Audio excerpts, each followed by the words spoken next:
...25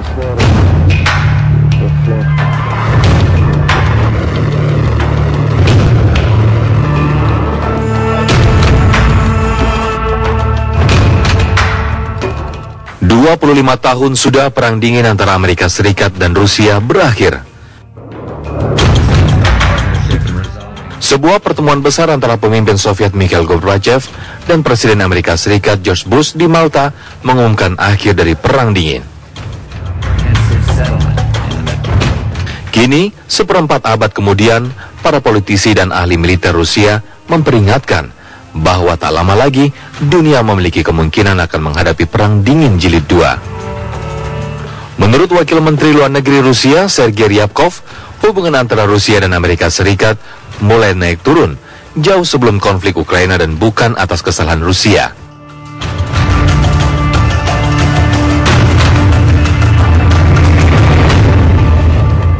Moskow memandang sanksi atas Rusia dari Amerika Serikat sebagai tindakan agresif.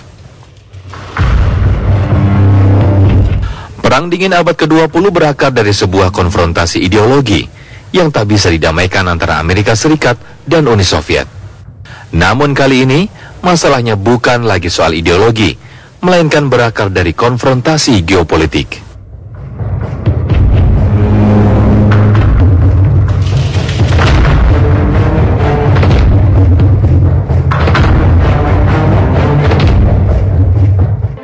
Menanggapi ancaman terulangnya perang dingin, di tahun 2015, Rusia telah merencanakan sekitar 4.000 kegiatan latihan militer untuk berbagai tingkat dan skala kegiatan.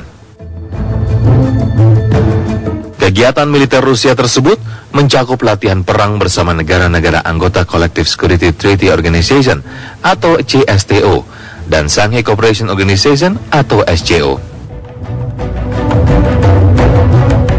Prioritas dalam latihan militer Angkatan Bersenjata Rusia di tahun 2015 adalah penyempurnaan persiapan staf militer dari berbagai angkatan dalam hal kepemimpinan dan penggunaan sistem manajemen dan peralatan komunikasi paling mutakhir.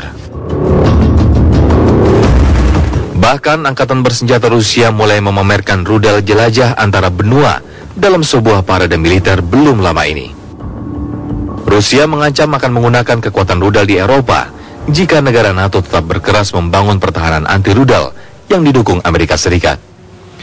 Rusia khawatir pembangunan pertahanan anti-rudal yang didukung Amerika Serikat dan NATO tersebut akan mengancam keamanan Rusia.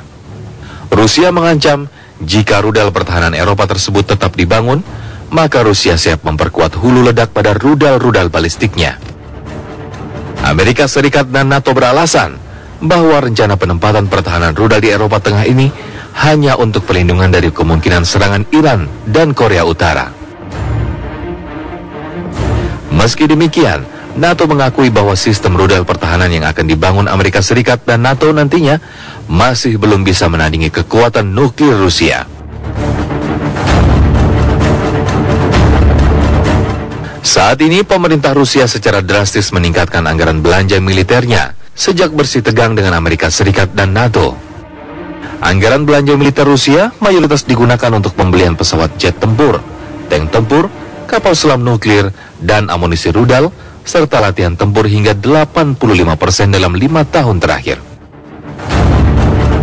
Lonjakan pengeluaran anggaran belanja militer Rusia terjadi sejak tahun 2012 dan diproyeksikan akan terus terjadi hingga 2017. Bahkan Kremlin mengumumkan akan menghabiskan sekitar 600 triliun US dollar untuk program persenjataan militer Rusia hingga tahun 2020. Tujuan program ini untuk memodernisasi kemampuan militer Rusia. Untuk menutup rencana anggaran tahun 2015, Rusia semakin gencar meningkatkan penjualan senjatanya. Menurut data Stockholm International Peace Research Institute atau SIPRI, Rusia saat ini menjadi negara pedagang senjata terbesar ketiga di dunia setelah Amerika Serikat dan Inggris. Penjualan senjata Rusia sejak tahun 2012 tercatat naik hingga 35%. Program modernisasi militer Kremlin muncul justru di saat Rusia dihantam krisis ekonomi dan diperparah dengan sanksi dari negara-negara barat. Sanksi yang dijatuhkan secara bertubi-tubi dianggap negara-negara barat sebagai ganjaran bagi Rusia yang melakukan intervensi atas krisis di Ukraina Timur.